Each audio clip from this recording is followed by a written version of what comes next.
احب اقول الاجانب يتعلموا مننا، مش كل حاجه هنتعلمها منكم. اقول لكم ليه؟ كنت بصلي الظهر دلوقتي لقيت بنتي نايمه على الارض بتقولي مامي هيلب مي. ليه بقى؟ اجيب لكم الموضوع من الاول قبل ما احكي. بس عايزين كلمه ازداغ بالانجليزي عشان انا ما عرفتش امبارح اقولها، ما عرفتش اقول لهم بضربها على ازداغها، ما عرفتش. ف بليز anyone can translate ازداغ so please help me. المهم ايه، بنتي كنا في المول عادي واتفسحنا ولعبنا وجبنا كاندي وجبنا سويتس وكلنا تشوكلتس وعملنا كل حاجه تتخيلوها.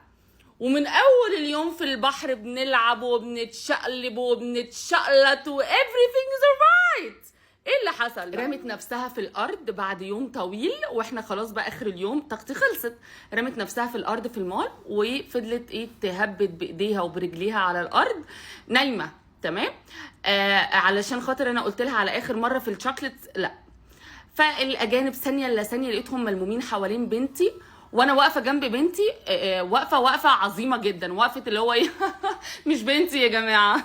كلهم مستغربين الاداء جدا و give me your hand I'm gonna help you بيقولوا الكلام ده لشموسه وما هيساعدوها يعني.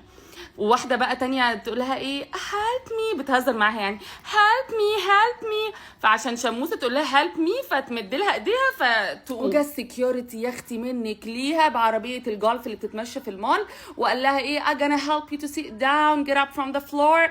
ويعني حسسها بقى ان هي اختي ضحيه ان امها سايباها على الفلور. كل ده وانا واقفه جنبهم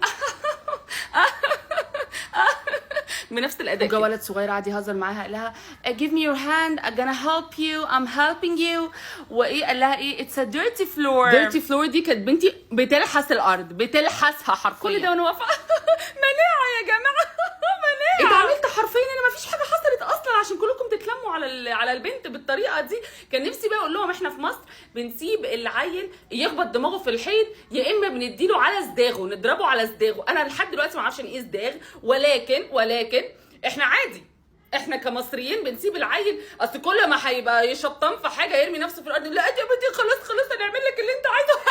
الام المصريه معروفه بجبروتها بشبشبها. انا ما بضربش، انا مش من مدرسه الضرب، بس يا حبيبتي هترمي لي نفسك في الارض هرمي لك نفسي في الارض جنبك عادي جدا، يا اما همشي واسيبك كانك مش بنت. تربيه الاجانب والتربيه الحديثه دي ملناش فيها احنا كمصريين ملناش فيها حبيبتي. الام المصريه ما تتهددش، الام المصريه ما تتفضحش. ايه هترمي نفسك في الارض؟ ارمي نفسك في الارض. هتلحسي الارض مناعه.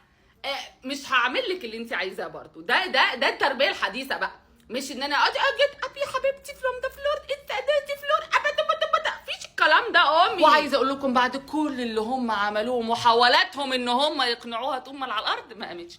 عارفين بقى امتى قامت من على الارض؟ لما انا وقفت لها كده وقلت لها اوكي يا شموسه براحتك، عبري عن غضبك زي ما انت عايزه براحتك، بس انا مضطره امشي عشان بابي بينادي عليا هناك.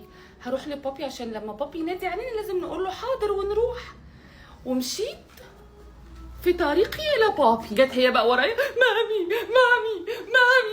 بكمل اول ما مامي كانت واقفه جنبك وعماله تراضي فيكي. الله اهو اسلوب الاجانب ما نفعش اهو.